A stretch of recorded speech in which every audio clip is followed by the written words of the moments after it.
Hello everyone, welcome to IMPRINT and we're continuing with the economic survey series, that is volume 1 right now, and we're looking at the chapter number 3, right? And the chapter name is Pro Business versus Pro Crony. Now the chapter basically talks about a figment of imagination of maybe the ruling dispensation right now, but we'll go into that later while we're arguing for it. But what does a pro business thing mean? It means firm compete on a level playing field. Resource allocation in the economy is efficient, and citizens' welfare is maximized. Now, most of us might be cynical, but obviously this is not true. Pro crony that some incumbent firms may receive preferential state treatments, resource allocation in the economy may not be efficient, and citizen welfare may not be maximized. That's what the basic idea, right? So this diagram is something, in case you're taking the exam, right? In case you're not watching this for recreational purposes, this is something that I think you should draw and practice. Okay. Now, what does the chapter talk about? So, we have been thinking ki $5 trillion economy banna hai. Right? This has been the buzzword, that India wealth creation and $5 trillion economy. That has been the themes of this economic survey.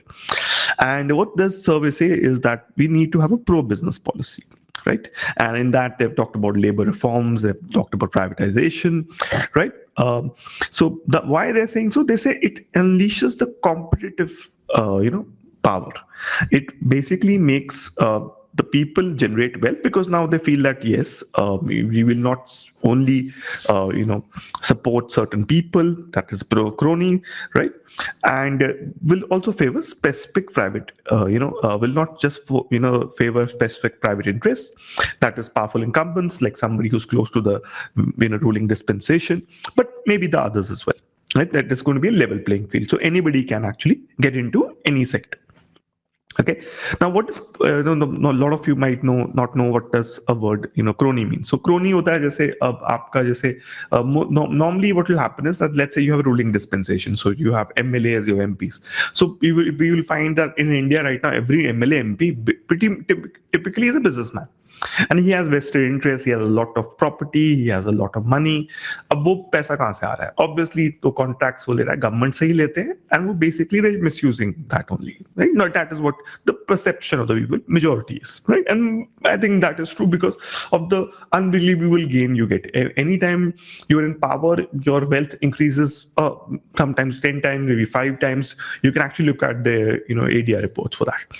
Now, हो क्या रहा है? So economic events since 1991 हमें दे रहे हैं कि focus कि stock market से लेट्स ट्राई कि whether wealth creation is happening or not. So what has happened is, after the 1991 opening of the industrial sector, creative destruction has increased significantly after reform. What does that mean? We'll talk about that. Before liberalization, a Sensex firm was expected to stay for 60 years, which decreased to 12 years after liberalization. Every 5 years, 1/3 of the Sensex firms are churned out, reflecting a continuous influx of new firms, products, and technology in the economy. So what basically is saying कि 1991 के बाद, there is an anti-incumbency, right?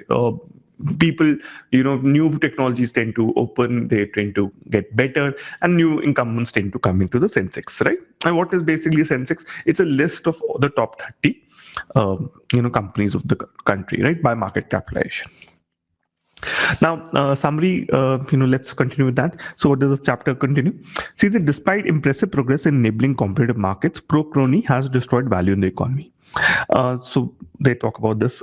They say that the equity index of connected firms significantly outperformed the market 7% a year from 2007 to 10. Now, very, very cruel of them to only take 3 years, reflecting abnormal profits extracted at common interest expense. Okay, but let's say for the time being, I'll give the benefit of doubt that only data from this they have. In contrast, the index underperforms the market by 7.5% from 2011, right? Reflecting the inefficiency and the value destruction inherent in such firms. Very, very, very, interesting example. there's deniability, complete deniability in some ways, but let's continue this. So the pro crony policies, as reflected in discretionary allocation of natural resources till 2011, led to rent sinking by beneficiaries, while competitive allocation of the same resources post 2014 have put an end to such rent extraction. Similarly, crony lending that led to willful default, wherein promoters have collectively siphoned out wealth from banks, led to losses that drove subsidy directed toward rural development. So जो education है rural development में जो भी हम budget रख रहे हैं उससे ज्यादा तो willful defaulters लेके जा रहे हैं. That is what this is saying, right? And this is also the mindset of the ruling dispensation also. They feel that the entrepreneur is now a chore. Okay, now let's say recently what happens, yes bank or any ICICI, so any issue which is happening, so people tend to shout chore chore chore instead of thinking that it is a market failure, right? And till the time that we have this thought process that a market failure is seen as something very very negative, or maybe you think of it as thievery, there's going to be a problem. Okay, and India will never actually become a 5 trillion economy. Forget about it. Because see, remember that at the end of the day, the person is also losing his money. It's not that he's just running away, right? So Rana Kapoor didn't run away after Yes Bank, right? Okay, so remember that, right? So one should understand that market failure are a part of the market. I think Indians still are not very happy thinking about that. Now, let's start the chapter now. So pro-business, creative destruction, and wealth creation. So what does this theme mean? It says liberalization in 1991 unleashed the competitive markets. It enabled the forces of creative destruction, genetic benefits that we witness today, right? And that everybody who from a generation who saw 1981 and has seen what has happened since 2014 at least, has seen that we have actually seen great benefits. So obviously you can look at the data, right, for that there was a from October 1999, Sensex has grown, right? The first 5,000 points took 13 years, right, since 1978. Then from 1999, we have been growing very, very fast. So the phase one was seen to be 1999 to 2007. And in that, we are basically now what is happening, every 5,000 points, it is taking less and less to achieve, right? 2007 to 14 there was a slowdown, and this was because of the global slowdown, and there were unfavorable events as the Eurozone crisis, right? So there was a bit of a slowdown. So if you look at this, so from, let's say, this is how when we reached 10,000 points on the Sensex, February of 6, we very quickly reached in a little more than a year, in July of 7, 15,000, right? In 20,000 also, we very, very quickly in December of 7 we reached, but after that it took us nearly 7 years to recover. Okay, right, and that kind of tells you that maybe why the Congress government lost. Okay, then look at this. We have been very, very quickly, reaching, 35,000 and 40,000, and this tells you why the BJP government came into power again. So wealth creation is actually happening very, very quickly, right, in this dispensation. That is the argument, right? So if you look at it, it is something like 60% growth. Okay, from 14 to 19. So 15% average. The Sensex is growing every year. So wonderful news. Now, what has been the impact of liberalization on Sensex? So what has happened? The years following liberalization saw rapid emergence of new firms, new ideas, new technologies, right? Now what has happened is 1996, right, from 1981, in just 5 years, half the constituents of the index were replaced.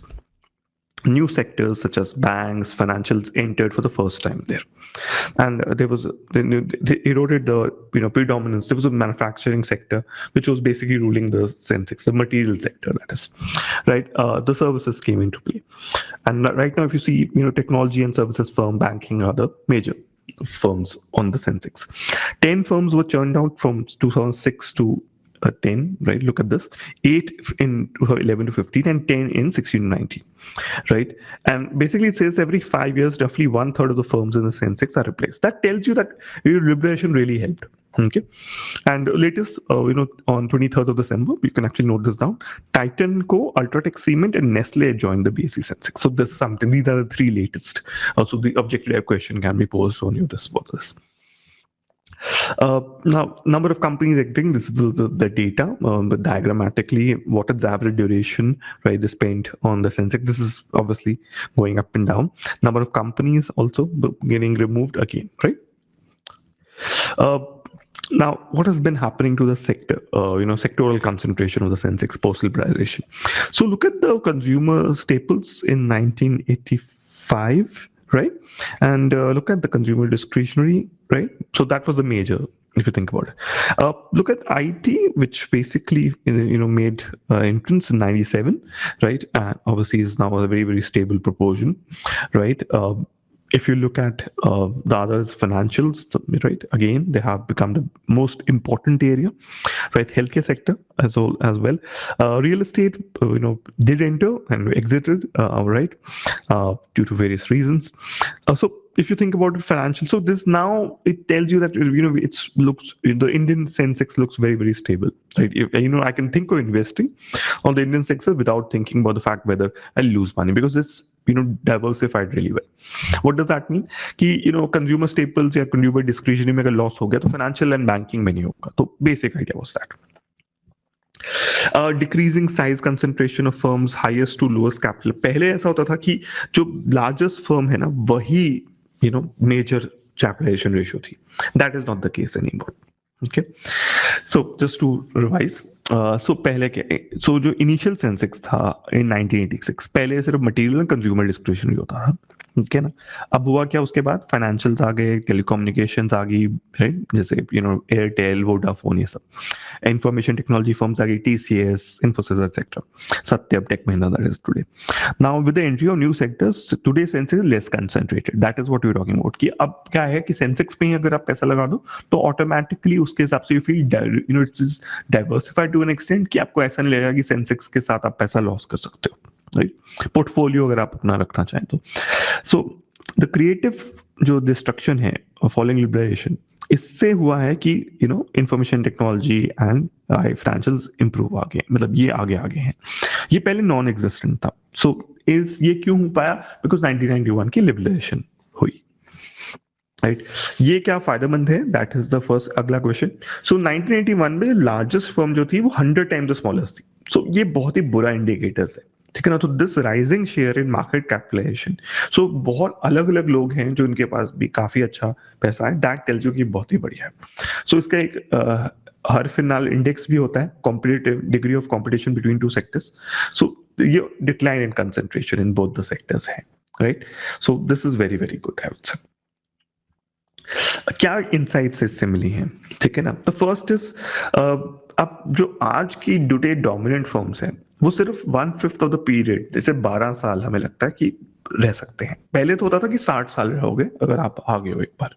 If you become large enough, you're too big to fail. ऐसा नहीं है. Second, sectors are not considered to mainstays, are being displaced by new sectors. So अब थोड़े दिनों में ऐसा हो सकता है कि कोई edtech firm, Byju's, Unacademy, ये कोई भी इनमें से, right? Any unknown even edtech firm can become the part of the Sensex in some years. Flipkart most probably can become the part of the Sensex. Uber may be listed in India and so on. Swiggy, right? So on. So अब competitive advantage जो entrenched firms है वो अब rapidly challenged by newer firm, smaller and agile firms. आजकल ऐसा change का माहौल है, right. So अब क्या होगा, थोड़े दिनों में creative destruction से अगर आप नहीं change हुए तो automatically destroy हो जाओगे, right. Finally, difference between the sizes of the largest and the smallest firms are shrinking, and monopoly power भी इससे खत्म हो रही है. कंज्यूमर्स से काफी फायदा हो रहा है, increase variety of goods and services है, लोअर प्राइसेस है, इंसेसेंट इंप्रूवमेंट है in the existing product, right. तो ये बहुत फायदा. अब ऐसा नहीं हो सकता कि आपको प्रोडक्ट खराब मिले, आपको इनफ चॉइस मिल जाएगा, प्राइस डिस्कवरी भी और इवन गुड प्रोडक्ट भी. अब नॉर्मली क्वेश्चन आएगा जो ऑब्वियसली ये प्रीलिम्स में भी आ सकता है question, what is creative destruction. हो सकता है आपको डेफिनेशन दे दे और पूछे ये क्या है, या आपको पूछे क्रिएटिव डिस्ट्रक्शन क्या होती है और वो. सो जोसेफ समटर हैं, उन्होंने क्रिएटिव डिस्ट्रक्शन डिस्क्राइब किया कि process of industrial mutation that incessantly revolutionise the economic structure from with in, destroying the old one and incessantly creating new one. इसका क्या मतलब है? सो जैसे उबर आया, ओला उबर, इन्होंने क्या किया, इन्होंने एग्जिस्टिंग ऑटो वाला ड्राइवर्स, ऐसा नहीं उनका मार्केट खत्म हो गया, लेकिन उनको चेंज करने में फोर्स कर दिया, राइट, प्राइस डिस्कवरी पॉसिबल हो गई, right, they have totally change the way. अब बंदा सोचता है नई गाड़ी खरीदने से पहले कि यार इससे बेटर नहीं है कि रोज उबर ही ले लूं, right, right, if you think about it, that is how people now started to think. अब क्रिएटिव डिस्ट्रक्शन से क्या होता है, अब जैसे रात को मुझे भूख लग रही है तो मैं स्विगी से कुछ खाना मंगवा सकता हूँ, पिछले जमाने में मैं घर पे बैठा रहता या घर पे कुछ बना रहा होता। सो अब क्या हुआ है, it they have given access, excessive affordability, availability, सब दिया है इन्होंने, ठीक है ना। So it brings dynamism, right, to the market place that keeps firms on the toes. And prerequisite है अब हमारा कि अनफेटर्ड कॉम्पिटिटिव मार्केट्स आ गई हैं। अब क्रिएटिव डिस्ट्रक्शन होने से होता क्या है, क्रिएटिव डिस्ट्रक्शन के होने से क्या होगा कि creating wealth and maximum welfare होगा, ठीक है ना। सो होगा क्या, citizen welfare is maximised and level playing field आ जाएगा, ठीक है ना, राइट। एंड पहले ऐसा नहीं हो रहा था, that is the argument. Now pro crony and wealth destruction. Pro crony policies में होता क्या था कि अब Raghuram Rajan and Luigi Zingales की एक किताब भी है, they have stressed the needs for saving capitalism from the capitalist, and they've referred to the dangers of regulatory capture by private interest, right? So pro crony when compared to pro business can create policies and indirect cost create कर देते हैं। इससे होता क्या है, rent seeking increase हो जाएगी and firms shift their focus away from growth through competition and innovation towards building political relationships। तो होता क्या है, जैसे अब तुम अब if I want to give examples, the example is of Z, right? Subhash Chandra का पूरा फोकस चला गया towards making political relationships, so उसकी कंपनी की कैपेसिटी ऑफ वेल्थ क्रिएशन खत्म हो गई। ओके, नाउ व्हाट हैपेंस, एक और चीज है, अब 100 करोड़ दो, राज्यसभा मेंबर बन जाओ, तो rent sought by cronies are paid by genuine businesses and citizens, right? So such transfer of wealth exacerbate income inequality। कि होता क्या है कि इनकम एक इनक्वालिटी इंक्रीज हो जाती है, राइट। क्रोनी फर्म्स लेवरेज करते हैं अपने कनेक्शंस। सो इंडिया में होता ये था कि फोन करो और लोन ले लो, तो ऐसा ही चल रहा था। Now investors with generation before connected। So अब सर्वे कह रहा है कि 2010 दिसंबर 2010 और जून 2011 के बीच में जब सीएजी रिपोर्ट आई, उसके बाद से investor wealth generated by connected firms कम हो गया। अब ये बहुत बड़ा जोक लगता है मुझे, बट अब बोल रहे हैं तो let's try to analyse. So question है कि ये अब सर्वे का पार्ट नहीं है, लेकिन मैं एनालाइज कर रहा हूँ। So has crony capitalism evaporated. तो देखो अब जरा, मुकेश अंबानी का वेल्थ 2014 में कितना था और 2019 में कितना था, तो डबल हो चुका है, more than double. What does that tell you? Okay, look at whose number 2 in 2019, Gautam Adani, who know, and everybody knows Ambani Adani की सरकार कौन सी है, right? I don't need to tell you that the ruling dispensation is pretty much so, has crony capitalism ended? Not really. Okay, so that I would say that there's a huge problem with what they're trying to really say in this chapter. It's that kind of tells me that maybe they have gone too far. They're trying to defend the indefensible. Okay, now the latest example, Yes Bank. Okay, so Yes Bank in the last 5 years. Now people used to say it's the NPA problem is before 2014. Ki SBI, the government PSB, there's a chapter even in this survey that the banks, private sector banks are better than public sector banks. But look at what Yes Bank has done. Look at the provisioning they have done, right? So if you look at the poor profitability, etc., you realize that it is not just private sector banks which are profitable or public sector banks which are unprofitable, or maybe it is just the market that is penalizing the public sector banks for being public, right? That is what they've been trying, and that is why the market capitalization of SBI is so low, right? For any other factor, they're better than any other bank, right? The reality is that. Now, what happened? I think everybody knows. Yes Bank was put into moratorium, and okay. So, as a part of the bailout, SBI was supposed to pick up 49%, right? And why was this done? Obviously, everybody knows Yes Bank financials. Obviously, there's inability to raise adequate capital to make provisions for potential non-performing assets by Yes Bank. When did it all start? Bank loan book was 55,000 crores. Deposits was 74,000 crores. This was in March of 2014. But now the loan book now is more than 2 lakh to 24,000 crore, right? And deposit growth obviously has not kept pace. So obviously this became a huge issue, right? And finally, what happened? There were borrowers like the Anil Ambani Group, the Divan Housing Finance Corporation, the ILFS. There's the Z. There's also Vodafone, right? And finally, SBI had to come in, the moratorium. Now, the question obviously everybody mind whether that would lead to any kind of losses for the people, but that would not happen because the insurance deposit is now 5 lakhs. So till now, that is not a problem, right? So, but I think we should, obviously talk about this later. So what is the global evidence, whether political connection lead to rent extraction? So FASTU, this is in 2006. So this is something very, very interesting. I think all of you now should start noting down in case you want to in your notes. So a firm announces that managers or large holders are entering politics. There's a positive impact on stock price. That is what. Then FASTU also talks about the fact that distressed politically connected firms are significantly likely to be bailed out by the government than their unconnected counterparts. So that gives you an example that why Yes Bank, it totally tells me that they're connected.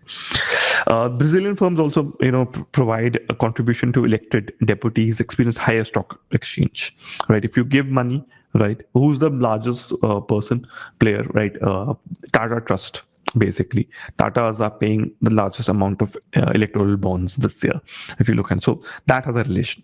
So contributing firms significantly increase their banking financing relative to a control group after each election. Indicates that bank finance is an important channel through political connections operate. So if you pay money into various political parties, you'll get money back, it seems.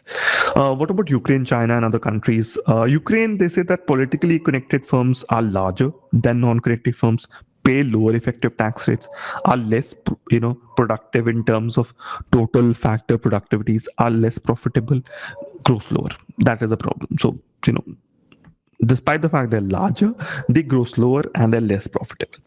What about China? Allocation of loans to Chinese firms. If you are a minority owner, obviously is the state, you get bank credit.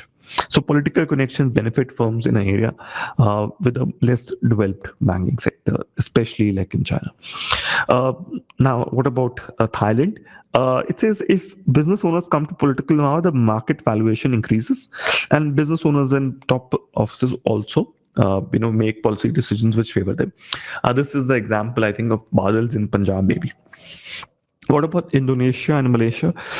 Malaysia, again, if you are politically connected, you're seen as highly risky. And why is that? Because, firms have higher likelihood of reporting a loss, having negative equity, and being charged higher late by lenders if you're closer to the some political party, because it tends to change. It's unstable, right?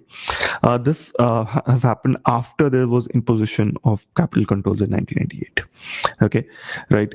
We know that when this happened, if you get insider information, like people knew, a lot of people actually took out their money from Yes Bank. So political connections do help.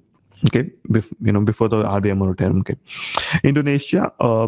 Fishman estimates that the value of connected political connections in Indonesia, looking at how stock prices, with various degree of political exposure moved, right? So there was adverse health reports of politically connected firms, right, to have lower returns. Okay, so let's say Narendra Modi is not feeling that well, it will have an impact on Adani stock price. Okay, so there is a case study of road construction in India, political clout and preferential allocation of contracts. So many businesses in India use a political clout to obtain preferential allocation. Everybody knows that. लेकिन road का contract किसको मिलता है? Winning candidate के किसी supporter को, right? So this is a problem. Then there is a use of related party transaction, discretionary allocation of natural resources. Idea ये है, होता क्या है? What is the basic idea that why is crony capitalism bad? There's something known as Dutch disease. What does it say? That firms that got free resource diverted efforts toward tunneling of the windfall gain instead of productive business activity. So हुआ क्या, let's say मैंने loan दिया yes bank ने, let's say XYZ company को. Now अगर let's say मैंने 6,000 करोड़ का loan दिया और मुझे 600 करोड़ उन्होंने आज के बैक दे दी, तो 600 करोड़ की मैंने जो कंपनी बनाई है वो शेल कंपनी टाइप होगी. वो मैं विंडफॉल गेन से ना क्या करूंगा, basically I start buying something. मैं I buy expensive paintings, I buy unproductive stuff. Okay, or pretty typically I'll buy real estate or something like that. Okay, so कोई फायदा नहीं होता. फर्म प्रोडक्टिविटी एंड परफॉर्मेंस में बहुत ही खराब होता है अगर विंडफॉल गेन आए. ठीक है ना. इट इज सिमिलर टू जैसे जाट लोग अपने जमीन बेची है जिन्होंने हरियाणा पंजाब में. सो हुआ क्या, उन्होंने ऑब्वियसली करोड़ों रुपए तो आ गए बट उनका कुछ यूज नहीं हो पाया. डच डिजीज बोलते हैं इसको. फिर riskless returns the case of wilful default. So अब इंडिया में क्या हुआ, रिस्कलेस रिटर्न है. ठीक है ना. व्हाट हैपेंस, आप डिफॉल्ट कर जाओ, भाग जाओ. That is what had been the mindset. ठीक है ना. विलफुल डिफॉल्टर्स में लेकिन अब कैसे डिसाइड करें कि विलफुल है कि एक्चुअली में हुआ था. सो दे आर मोर ओपेक. ठीक है ना. राइट. एंड जेन्युइन डिस्ट्रेस से काफी अलग होता है. देन व्हाट इज मतलब अब कैसे पहचाने कि वो विलफुल था कि नॉर्मली होगा कि वो अपनी रिटर्न्स ठीक से नहीं भरेंगे, ओपेक होंगे अबाउट देयर डीलिंग्स. ठीक है ना. आप क्या करोगे, आप अपने शेयर प्लेज करोगे to lenders. Right. Distress defaulters कभी ऐसा नहीं करते. Right. They normally would not pledge their own shares. Wilful defaulters क्या करेंगे, लोन दे देंगे रिलेटेड पार्टीज को, अपने ही बच्चों को. जैसे अब अनिल अंबानी ने के बच्चों बहुत अमीर है अभी भी. ठीक है ना. वो खुद बोल रहे हैं मैं बैंकरप्ट हूं, लेकिन उनके बीवी बच्चे, उनके पास बहुत पैसे हैं. So, they are, basically net, givers of external loans. And फिर वो क्या करते हैं, अपने existing loans पे default कर जाते हैं, right? So ये बहुत बड़ी problem है. What has happened? Look at this. So willful default is not a problem, even still. Now, obviously you can say that this is an era when obviously certain markets have actually felt really bad. GST, demonetization, the economy has been ruined by this government, but the willful defaulters are reaching to a level of 1,40,000 crore, which is really, really high. So that tells you there's a serious problem. Okay, so now coming back, just to revise, तो हमें कैसे हम 5 trillion economy बन सकते हैं, कैसे बनेंगे, pro business unleash करने से. कैसे होगा, प्रो क्रोनी से हटना पड़ेगा हमें. ठीक है ना.